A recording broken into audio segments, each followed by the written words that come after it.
Hi everyone, hope you're doing well. I wanted to share a quick analogy with you that I heard just a few days ago. And it's pretty simple, but I think it's also pretty profound. And I think it has a lot of relevance on how we tend to act in our marriages a lot of times. And so the analogy goes like this. Imagine that two parents, they have a child and they have a dog. And so one day they look out in the front yard and the dog is on top of the child, they're hurting the child, maybe they're biting the child's leg or what have you. And so both parents run outside.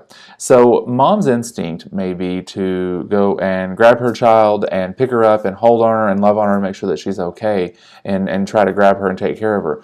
Dad's instinct may be to go get a gun and shoot the dog. And so the point of that is to ask yourself, does either parent love the child any more or less? And I think most of us would venture to say probably not. But they're both showing that love and protection in a different kind of way.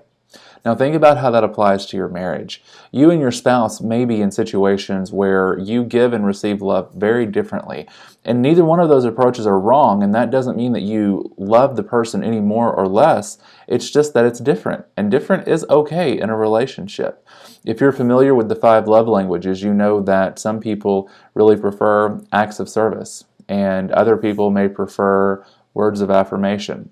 That can be a challenge in a relationship if you're only loving the other person in the way that you understand love. If your spouse understands and loves you via acts of service and all you're ever doing is telling them how great they are, well, you may think that you're building them up. In fact, they may not feel like they're loved at all.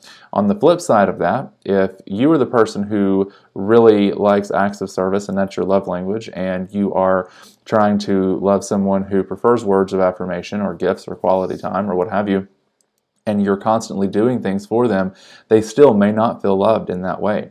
And so it's important to understand that while we understand love in our own way, we also have to understand it in the way that our spouse understands it. It is our responsibility to love the other person in the way that they understand love.